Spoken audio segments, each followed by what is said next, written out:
Structures of solids is going to be the topic of this lesson, and we'll start off talking about cubic unit cells, and it's going to include simple cubic, body-centered cubic, and face-centered cubic.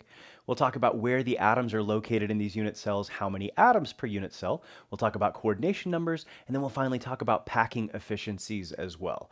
We'll move on to talking about close packing of spheres, including both hexagonal close packed and cubic close packed, and then finally we'll talk about bonding in solids, and we'll talk about the four different types of solids: molecular solids, network covalent solids, ionic solids, and then finally metallic solids. And we'll see how the strength of the bonding in these solids relates to the melting point for them. My name is Chad, and welcome to Chad's Prep, where my goal is to take the stress out of learning science. Now, in addition to high school and college science prep, we also do MCAT, DAT, and OAT prep as well. You can find those courses at chadsprep.com. Now, this lesson is part of my new general chemistry playlist. I'm releasing several lessons a week throughout the school year, so if you want to be notified every time I post a new one, subscribe to the channel, click the bell notification. All right, so before we start diving into these cubic unit cells, I just want to address that many a general chemistry class will actually omit this from the curriculum. So I would say it's probably about 50-50. So half of you are going to be on the hook for this material, half of you won't. So just an FYI, if this was not a point of emphasis or even brought up in your class, then by all means, skip right on to the next lesson. But for the other half of you, this will prove useful. So there are three types of cubic unit cells. There's the simple cubic, the body-centered cubic, and the face-centered cubic. And you should know what makes it a cubic unit cell. So is that a cube is the basic repeating unit in the pattern. So it turns out that most solids are going to follow some sort of, unit cell in some sort of repeating fashion. Now, not all though. It turns out the only mention I'm going to make of it is there are amorphous solids, and glass is a good example of an amorphous solid where there actually is not a regular repeating pattern to the crystal structure in any way, shape, or form. But that's all I'm going to do is mention it. Everything else we'll talk about in this chapter now is going to be some sort of repeating, pattern in the crystal lattice structure. And so we'll start with these cubic unit cells. And in a cubic unit cell, so again, your basic repeating pattern is going to be a three-dimensional cube, and you will always have atoms at the 8 corners of that cube in both the simple cubic, body-centered cubic, and face-centered cubic. Now, in the simple cubic, that's the only place you're going to have atoms, is in those 8 corners. In the body-centered cubic, in addition to the 8 corners, you're then going to have one right in the very center of the cube, which is hard for me to draw three-dimensionally here, but it's in the very center of the cube, not touching any of the edges and stuff. And then finally, in the face-centered cubic, in addition to the corners of the cube, again, you're going to have them at the 6th face center. So you're going to have one here at the top face, one on the left face, one on the right face, one on that back face, one on the front face, and then one on the bottom face.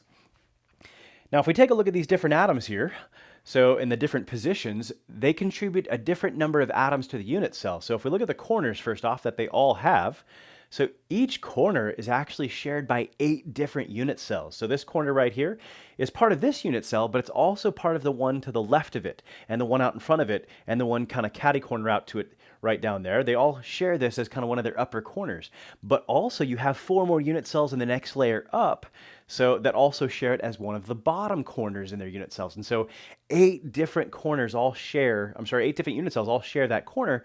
And so it turns out only 1/8 of that atom is in any one of those unit cells. And so in the unit cell we've drawn, only 1/8 of the atom's volume is actually in this unit cell. And so we say that each of the corners contributes 1/8 of an atom. And so for the simple cubic with just these 8 corners, each contributing 1/8 of an atom to the unit cell, we say there is just 1 atom per unit cell.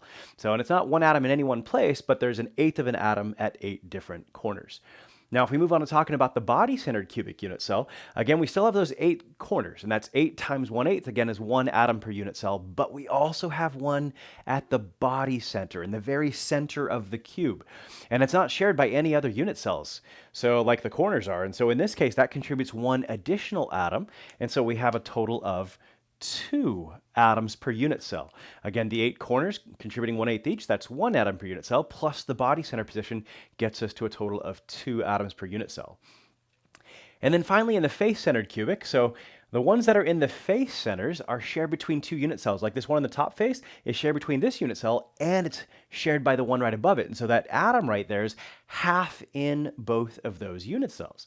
And so in this case, with 6 different face centers, each half in this unit cell, 6 times a half is 3. That's going to contribute 3 atoms to this unit cell for the face center positions, and then the corners, yet again, are going to contribute 1 more atom per unit cell like it did in the other cubic unit cells for a grand total of 4 atoms per unit cell. And so this is, one of the characteristics you're supposed to memorize for these unit cells. Simple cubic, 1 atom per unit cell. Body-centered cubic, 2 atoms per unit cell. Face-centered cubic, 4 atoms per unit cell. Now we also talk about what's known as the coordination number. And the coordination number is just the number of nearest atom neighbors to any given atom in the structure. So if we take a look in the simple cubic, so if I look at this corner here, the nearest neighbors are the adjacent corners. So there's one behind it, and there'd be one in the next unit cell out in front of it. There's one to the left, and there'd be one to the right in the next unit cell not drawn in. And then there's one below it, and then there'd be one above it in the next unit cell there. And so it's in all 6 directions there's going to be a nearest neighbor. And so we'd say that the coordination number here is going to equal 6 in the simple cubic unit cell. Now in the body center, this one's going to be a little more difficult to see for one of the corners, but you can totally see it for the body center position. That body center position is actually equidistant from all 4 on top and all 4 atoms at the corners on the bottom. And so he has 8 nearest neighbors, is going to have a coordination number of 8. Now, if you tried to find what the coordination number is for the corners, you'd still find it to be 8, but it'd be really difficult to see, especially with only just a single unit cell drawn in. But it turns out if you offset the entire body-centered cubic structure, you could actually draw another unit cell where this guy was the center of an offset kind of body-centered unit cell and things of a sort, and would still have a coordination number of 8. Hard to see here, but definitely not too bad to see for the body-centered position. But the coordination number for all the atoms is indeed 8. And finally, for the face-centered cubic, this one's going to be a little harder to see. But in this case, if we try to find all of the nearest neighbors, maybe we pick this face-centered position right on the top edge here. And so he's definitely got 4 nearest neighbors on the 4 on the corners, but it turns out he's also equidistant to the 4 face-center positions on the level right below him, and on the unit cell, the 4 face-center positions on the level right above him as well. And so it turns out he's got 12 nearest neighbors and a coordination number of 12. And so in that face-centered cubic lattice, every single one of the atoms, and again, it was easiest to kind of demonstrate maybe for one of the face-center positions, but it's also true for the positions at the corners as well. Okay, so now we know the number of atoms per unit cell and the coordination number for each. And now we got a little more to talk about, and we're going to define the edge length A. So notice that for a cube, all the edges have the same length for a perfect cube here, and they're all going to be called an edge length of A. And it turns out that that edge length is going to equal 2 times the radius. This isn't really drawn perfectly, and it would actually get a little hard to see where all the atoms are if I really tried to make this perfect.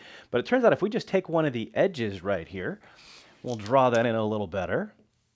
And so just one of those edges of the cube, it turns out if you actually try to represent this better, so you actually have the atoms touching as we go across. And so this entire edge length, A, it turns out if you look at it from another perspective, you can see that it's equal to 2 times the radius of the atoms. And that's where this kind of comes from. That's the simplest relationship. So it turns out right along an edge length, the atoms actually are touching. And again, most drawings will give you, won't actually show them touching, but they are.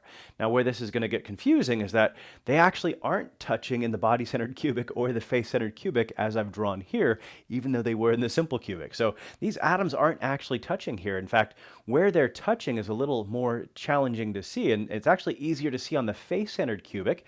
And so we're going to derive this relationship for the face-centered cubic first. And so it turns out on the face-centered cubic, if you want to see where the atoms are actually touching, they're touching right across a diagonal on any face. And so as you go from one radius here to a full diameter of the face-centered atom to one more radius here, so right across that diagonal is going to equal 4 radii. And so if we actually try to draw this out just a little bit, so in this case, I'm going to draw out that entire top face. We'll draw that middle atom again, and then we'll draw the atoms on the corners, and they should all be touching. My drawing is still not great. But this distance right here is the key, and it's equal to 4 radii. Well, in this case, we can also see that the edge lengths here are A here, and A here, and A here, and A here, and that this is going to be the hypotenuse of a right triangle. So all the angles here are 90 degrees everywhere. So it's the hypotenuse of a right triangle. And in this case, with the two sides being a, you get a squared plus a squared equals the hypotenuse squared, and you actually get that it's going to equal square root of 2 times a. And that's where this kind of idea that square root of 2a equals 4r comes from. So just looking at that right triangle. Cool. So if we want to actually use this to calculate packing efficiency, we'll deal with that in just a second. Now, the hardest one to see is for the body-centered cubic, because it turns out the atoms aren't touching, again, along an edge, and there's no face-centered atom to talk about, and these atoms are definitely not touching. So where are the atoms actually all touching? Well, it turns out they're touching along a body diagonal. So if you kind of went from like one of the lower front corners to the exact opposite corner in the back, that's along the path in which the atoms would be touching. And so this atom in the corner would actually be touching the one in the body center, and that body-centered one would be touching the one in this corner, which again, my drawing doesn't show. But again, if I actually tried to show it, it would get a little bit confusing. The one that's in the study guide's a little better in that regard. So if we take a look at what's going on here, and we're just going to kind of, in this case, draw a right triangle.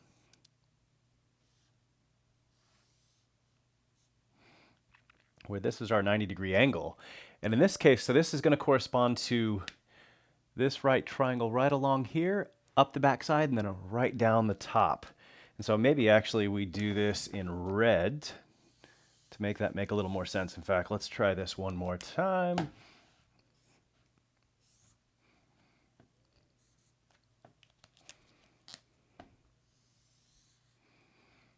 And again, this would be a right angle here. So this is edge length A right up the back. This is going to be one of the face diagonals, which we already figured out was equal to square root of 2a. And then if you get your a squared plus b squared equals c squared here, so you'd have your a squared plus the square root of 2a all squared is going to be 2a squared equals your hypotenuse squared. And so it'd be 3a squared equals c squared. So c here is going to equal the square root of 3a. And once again, you're going to have an atom at this corner, an atom, that looks horrible, at this corner, and then you had the atom at the body-centered position right here.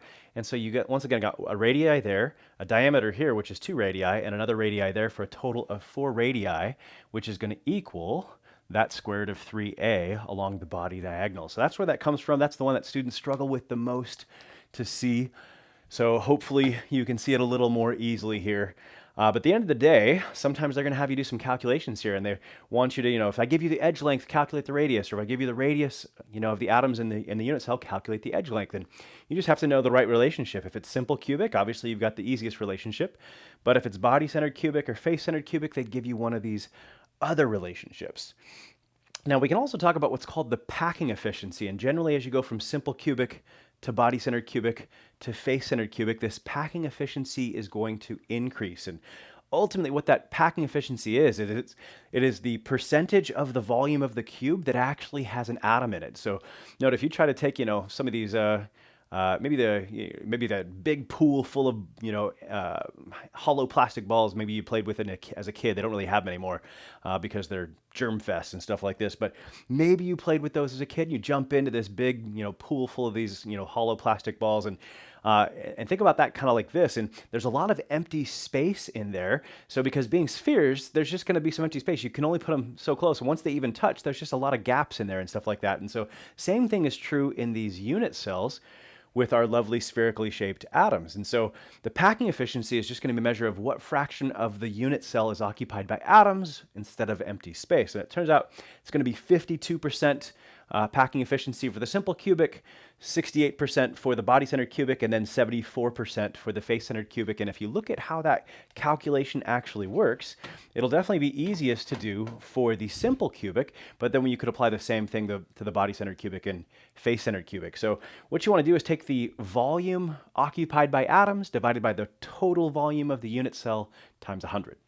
And so in this case, with one atom per unit cell, it's just the volume of one atom. Well, the volume of a sphere is 4/3 pi r cubed. So it's just one sphere. So for the body-centered cubic, you'd have to multiply that by 2, and for the face-centered cubic, you'd have had to multiply that by 4. So, but in our case, it's just that, and then divided by the volume of a cube. Well, the volume of a cube is just A cubed, and then you multiply by 100.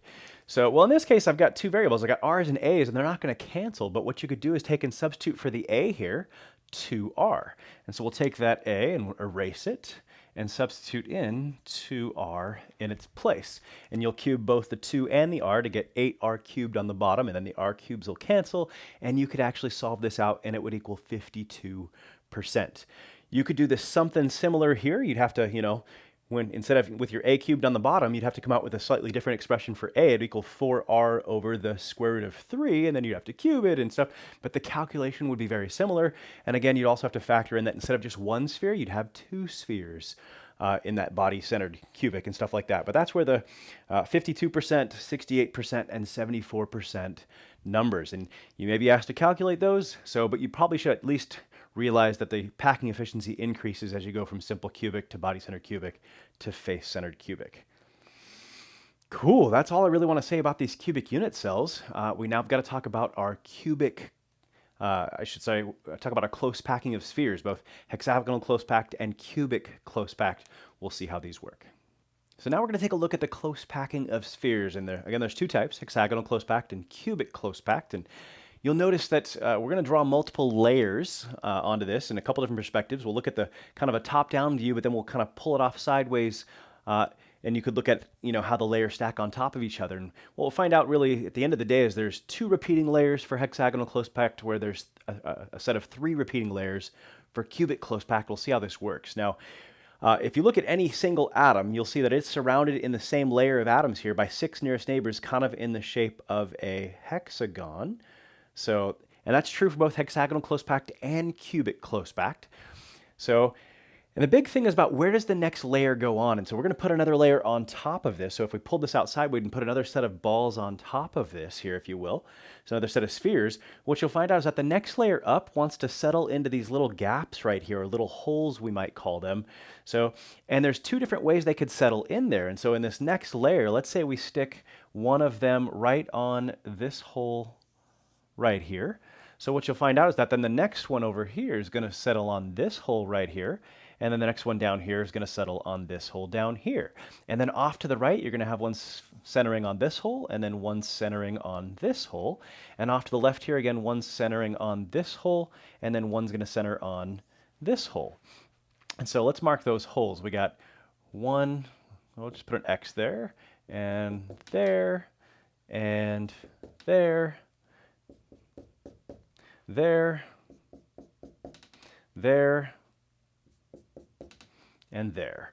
So those are the 6 holes we centered the layers on.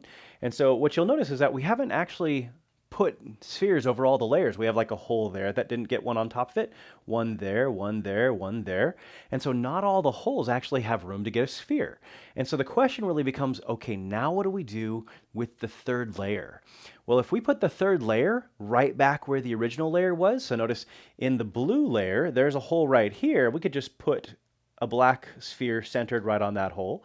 So there's also a hole right here, and we could again put a black sphere right on top of that hole in the blue layer. And if we just go back to repeating the first layer and then go back to repeating the second layer, so it's like black, then blue, then black, then blue, and just alternate those two layers all the way up as you stack these spheres up, what you'd find out that's actually what's indicative of hexagonal close packed. So what you're going to find though is that in a cubic close packed, you'll have this alternating set of 3 different layers. So let's draw that second layer in yet again real quick.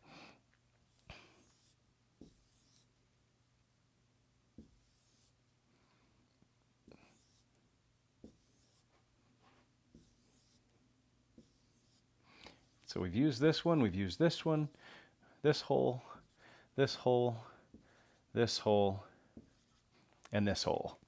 Oh, and then obviously the one in the middle. Cool, so now we've got the one in the middle and surrounded again by a hexagon, but there were certain holes that we didn't use, and we didn't use this hole right here. And notice that's not only a hole in the black layer, it's also a hole in the blue layer. It's one big hole right here. And so we have another place where we could put them. So we could replete the black layer over again, because that's going to be a hole for the blue layer as well. But we see that there are other positions here now that we can put atoms. And if we create this new hole that's never been used and put an atom centered over that hole, that's going to be that third layer. And so once again, we have an atom centered right there. So we also have another hole right in this region where another atom would get centered as well. We have another hole right in this region where another atom would get centered as well. And we could work our way all the way around in doing this kind of a thing as well. And get 6 worked around him. And my drawing here is going to suck, and I apologize. So the one I put up on the screen from the study guide is going to look way better than this. So, but the big thing is, even if you can't quite see it, hopefully if you can, that helped a little. But even if you can't, the big thing to take away is that in the hexagonal close packed, you have 2 repleting layers. We might say like A, B, A, B, A, B. Whereas in the cubic close packed, there's alternating set of 3 layers. So A, B, C, A, B, C, so on and so forth. So that's your big difference here. So, but both of these have fairly good packing efficiencies. They're both really common in metals and things of a sort for pure metals to adopt these kind of structures and things of that sort. All right, let's take a look at bonding in solids. So we'll take a look at our 4 different types of solids. So we've got molecular solids, network covalent solids, ionic solids, metallic solids, and we've talked a little bit about each of these in earlier chapters. And generally the way it works, the stronger the bonds or interactions holding these solids together, so the higher the melting point. So we'll start with molecular solids, and we could talk about something like ice. And ice has got a melting point of 0 degrees Celsius. And it turns out that's rather high from molecular compounds. So molecular compounds in general tend to have fairly low melting points. And the reason is what's holding them together, these solids, is not bonds. It's actually just intermolecular forces, which you might recall are much, much weaker than actual like ionic or covalent bonds. And so as a result, they melt at much lower temperatures than a lot of the rest of these compounds, especially the network covalent and ionic, as we'll see. So if you take a look at propane here, C3H8, its melting point is negative 188 degrees Celsius. So in fact, at room temperature, we're not only higher than its melting point, we're higher than its boiling point, and it exists as a gas at room temperature and things of this sort. So just a couple common examples of molecular compounds. And again, we learned with hydrogen bonding, water's got a fairly high melting point and boiling point, again, compared to other molecular compounds. But now we're actually going to see that comparing molecular compounds to some of these other types, we're going to see that they have relatively low melting points. So next we'll take a look at network covalent solids. You might recall that diamond, graphite, both forms of solid carbon, and then silicon dioxide, quartz, both examples of these network covalent solids. And you're going to find out that they have much higher melting points. So right off your study guide, I think it's 1700 degrees Celsius. And diamond even higher than that for a melting point. And so the idea is that these are not held together. These solids are not held together by intermolecular forces now. It's actually a crystal lattice held together by covalent bonds. And if you want to melt it, you got to break some of those covalent bonds. And since they're way stronger than intermolecular forces, it's going to take way more energy and happen at a much higher temperature. And so these network covalent solids typically have some of the highest melting points you're going to encounter. Like I said, diamond here, pure carbon, even higher than silicon dioxide. Cool, then we'll move on to ionic solids. Notice there's not a whole lot of these network covalent solids. So being made of nonmetals, usually that means you're going to be molecular. So carbon, diamond, graphite, or quartz, in this case silicon dioxide, pretty much the 3 most notable examples you're ever going to encounter. Anything else you encounter that's made of only nonmetals is probably 99.9% likely to be a molecular solid instead. Okay, ionic solids. So ionic solids like metal and nonmetal, or it could involve polyatomic ions, but the only ones we're going to specifically look at are going to be a metal with a nonmetal.